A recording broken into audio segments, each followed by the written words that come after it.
Adik-adik, kebiasaan apa yang kita miliki? Apakah hanya sibuk dengan bermain HP? Sudah tentu apa yang menjadi kebiasaan-kebiasaan yang buruk, sifat yang tidak baik, yang merugikan diri sendiri harus dijauhkan dari hidup kita.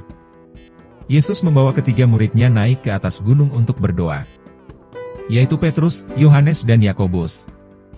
Lalu terjadi sesuatu pada Tuhan Yesus.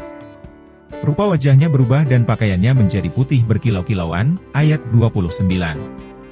Tidak hanya itu, ada dua orang yang terlihat sedang berbicara dengan Yesus yaitu Musa dan Elia. Keduanya menampakkan diri dengan kemuliaan, ayat 30-31. Tahukah adik-adik, perubahan yang terjadi pada Yesus adalah suatu gambaran tentang keadaannya kelak dalam kerajaannya yang akan datang. Yaitu saat dia akan memerintah sebagai raja. Ini juga menunjukkan bahwa Yesus adalah anak Allah. Ini sekaligus merupakan jaminan atas kebangkitan dan kerajaannya yang akan datang kelak. Bagi ketiga murid Yesus yaitu Petrus, Yohanes dan Yakobus, peristiwa itu tentu saja menjadi pengalaman yang menakjubkan dan sangat berharga. Mereka dapat melihat Yesus dalam rupa yang penuh dengan kemuliaan. Dan mereka pun mengalami situasi yang luar biasa ketika datang awan menaungi mereka. Dan ketika mereka masuk ke dalam awan itu, takutlah mereka, ayat 34.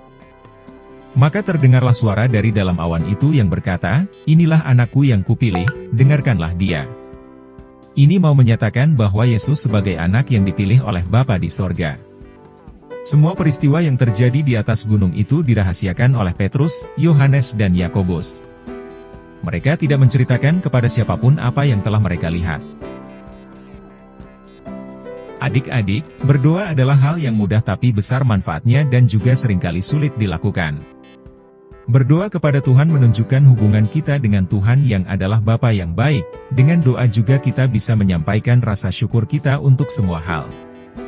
Adik-adik, Tuhan juga ingin kita berdoa dengan teratur dan tekun bukan karena ada keperluan saja. Dan ketika adik-adik berdoa dengan benar, maka Tuhan pasti menjawab doa adik-adik dan ada kemuliaan Tuhan yang turun atas kita saat berdoa.